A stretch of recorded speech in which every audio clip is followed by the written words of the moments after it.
وَلَقَدْ يَسَّرْنَا الْقُرْآنَ لِلذِّكْرِ فَهَلْ مِن مُّدَّكِرٍ نحمده ونصلي على رسوله الكريم أما بعد فأعوذ بالله من الشيطان الرجيم بسم الله الرحمن الرحيم رب اشرح لي صدري ويسر لي أمري واحلل عقدة من لساني يفقه قولي.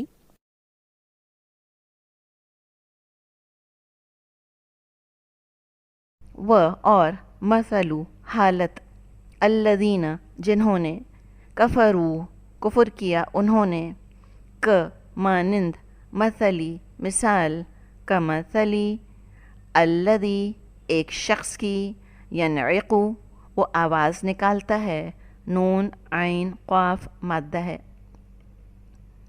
عنق گلے کو کہتے ہیں ینعقو وہ آواز نکالتا ہے بیما لیے اس کے جو لا نہیں یسمعو وہ سنتا الا مگر دعاءً پکارنا دعا مادہ دال عین واو ہے دعوت ہم کہتے ہیں بلانا کسی کو دعاءً پکارنا و اور نداء آواز دینا ندا نون دال یا مادہ ہے سمن بہرے صاد میم میم مادہ ہے جو سامنے لفظ کے اندر ہے ایگزیکٹلی وہی مادہ ہے بکمن گونگے با کاف میم مادہ ہے عمیون اندھے ہیں عین میم یا مادہ ہے آپ تینوں پر تنوین دیکھ رہے ہیں بتائیں فعل ہوگا یا اسم جی یہ اسم ہے سب سمم بکمن عمیون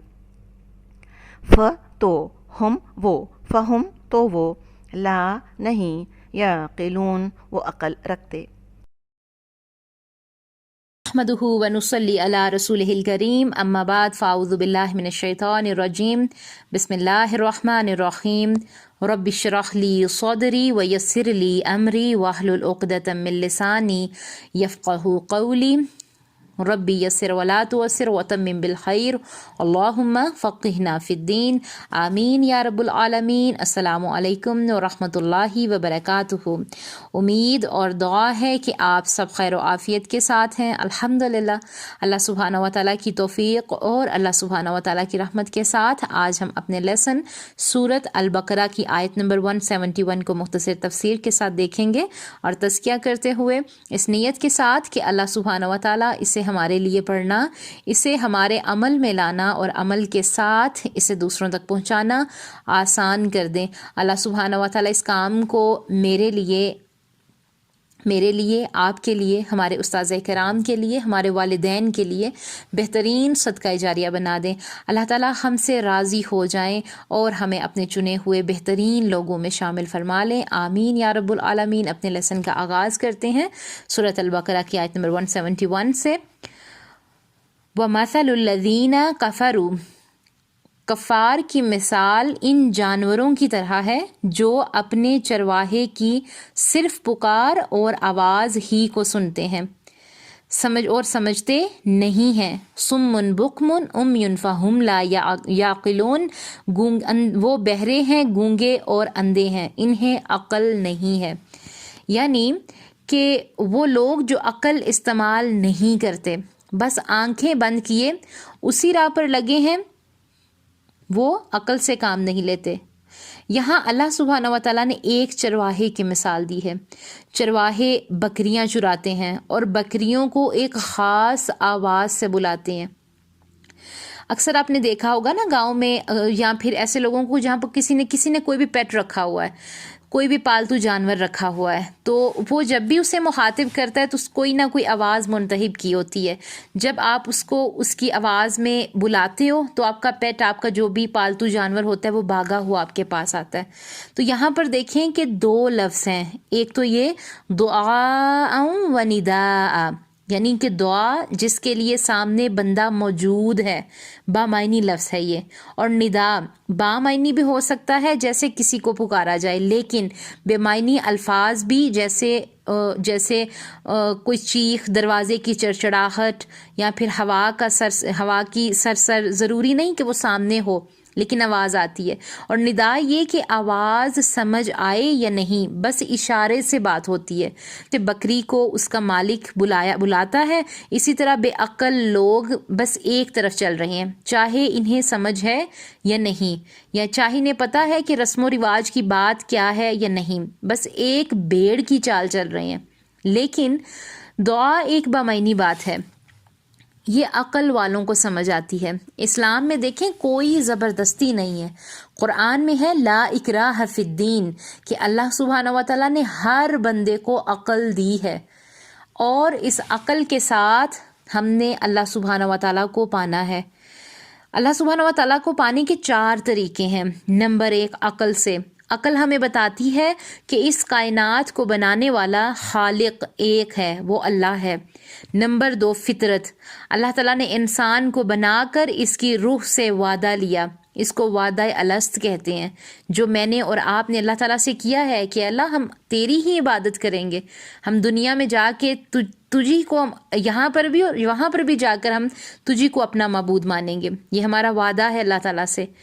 نمبر 3 کائنات. سورج، چاند، کائنات بول بول کر ہمیں بتاتی ہیں کہ کائنات پر غور و فکر کر لیں، اس کو بنانے والا ایک رب ہے. اور نمبر 4 وحی. نبی صلی اللہ علیہ وسلم نے ہماری رہنمائی کی. اب ان 4 طریقوں پہ جب ہم عمل کرتے ہیں، غور و فکر کرتے ہیں، تو ہم اللہ سبحانہ و تعالیٰ کے قریب ہو جاتے ہیں. ہم تو مسلمان ہیں، ہمیں اللہ کو پانے کی یہ سب وجوہات مل گئیں الحمدللہ. اب اگر کوئی کافر یا خدا کا منکر ہے، یا اللہ کا کافر یا اللہ کا منکر ہے، تو وہ رب کو کیسے پہچانے، اللہ کو کیسے پہچانے؟ اس کے پاس عقل بھی ہے، اس کی فطرت میں توحید ہے، اس کو کائنات کی ہر چیز بول بول کر بتاتی ہے کہ ان سب کو بنانے والا کوئی ہے. 3 چیزیں تو ہر ایک کے پاس ہے نا. وہی کی وجہ سے ہمیں دین وسط دیا گیا، امت وسط بنایا گیا. سورت الاعراف میں آتا ہے کہ ان کے دل ہیں لیکن اس سے سمجھتے نہیں، اور ان کی آنکھیں ہیں مگر ان سے دیکھتے نہیں، اور ان کے کان ہیں پر ان سے سنتے نہیں. یہ لوگ بالکل چارپائیوں کی طرح ہیں، بلکہ ان سے بھی بھٹکے ہوئے. یہی وہ ہیں جو غفلت میں پڑے ہوئے ہیں. اللہ اکبر. اللہ تعالیٰ سے دعا کرتے ہیں کہ اس علم کو ہمارے خلاف حجت نہ بنائے، آمین. سورہ جمعہ میں اللہ سبحانہ و تعالیٰ ارشاد فرماتے ہیں یہود کے علماء کے بارے میں کہ جن لوگوں کے سر پر تورات لدی گئی، پھر انہوں نے اس کے بار تعمیل کو نہ اٹھایا. اس کی مثال گدھے کی سی ہے جس پر بڑی بڑی کتابیں لدی ہوں. جو لوگ اللہ کی آیتوں کی تکذیب کرتے ہیں، ان کی مثال بری ہے، اور اللہ ظالموں کو ہدایت نہیں دیتا. سورت حج ہے، سورہ جمعہ ہے، اور آیت نمبر یہ 5 ہے. ہمارا یہ علم کہیں گدھے کے بوجھ جیسا نہ بن جائے، ہمیں اس پہ سوچنا ہے. اللہ ہم سب کو کھلے دل سے تعصبات سے نکال کر علم حاصل کرنے کی توفیق عطا فرمائے، عقل اور شعور کو استعمال کر کے اللہ تک پہنچنے والا بنائے، آمین. سورہ الحج میں بھی اللہ سبحانہ و تعالیٰ فرماتے ہیں کہ کیا ان لوگوں نے ملک میں سیر نہیں کی تاکہ ان کے دل ایسے ہوتے کہ ان سے سمجھ سکتے، اور کان ایسے ہوتے کہ ان سے سن سکتے. بات یہ ہے کہ آنکھیں اندھی نہیں ہوتی، بلکہ دل جو سینوں میں ہے وہ اندھے ہوتے ہیں. تو اصل بات کیا ہے کہ ایسے لوگوں کے دل اندھے ہیں. تو اللہ سبحانہ و تعالیٰ ہمارے دلوں کو زندہ رکھیں اپنے نور کے ساتھ، اپنی رحمت کے ساتھ، اور ہم اس قرآن کے ساتھ جڑ کر اپنے اللہ سبحانہ و تعالیٰ کو پالیں. کوشش میں لگ جائیں. جو 4 چیزیں بتائی ہیں، عقل سے، فطرت سے، کائنات کو دیکھنے سے اور وحی سے، کیا ہوتا ہے؟ اللہ سبحانہ و تعالیٰ کو یہ پانے کے 4 طریقے ہیں. اس پہ عقل والوں نے غور و فکر کرنی ہے، اور ہم نے غور و فکر کرنا ہے، کیونکہ پیچھے میں نے بتایا کہ قرآن میں ہے لا اکراہ فی الدین. اللہ نے ہر بندے کو عقل دی ہے، تو اللہ تعالیٰ کا شکر ہے کہ اس نے مجھے اور آپ کو عقل دی ہے. تو ہم نے کرنا کیا ہے؟ اس عقل کو استعمال کرنا ہے. اس عقل کو استعمال کیسے کریں گے؟ غور و فکر کر کے، تزکیہ کر کے، محاسبہ کر کے. کیونکہ بار بار وہ لفظ میں بولتی ہوں کہ قرآن کا سفر تزکیہ کا سفر ہے، قرآن کا سفر غور و فکر کا سفر ہے. اس کی ہر آیت کو، اس کے ہر لفظ کو ہم نے کیا کرنا ہے؟ ہم نے اپنے اوپر لے کر سوچنا ہے، غور و فکر کرنا ہے کہ یہ احکام میرے لیے ہیں، اور انشاءاللہ میں نے اس پہ عمل کر کے اپنے اللہ سبحانہ و تعالیٰ کو پا لینا ہے۔ اللہ سبحانہ و تعالیٰ ہماری دعاؤں کو قبول فرمائے، ہمارا پڑھنا، ہمارا اس پر عمل کرنا آسان فرما دیں، اللہ سبحانہ و تعالیٰ ہم سے راضی ہو جائیں، آمین یا رب العالمین۔ سبحان ربک رب العزت عما یصفون وسلام علی المرسلین والحمد للہ رب العالمین۔ السلام علیکم ورحمۃ اللہ وبرکاتہ۔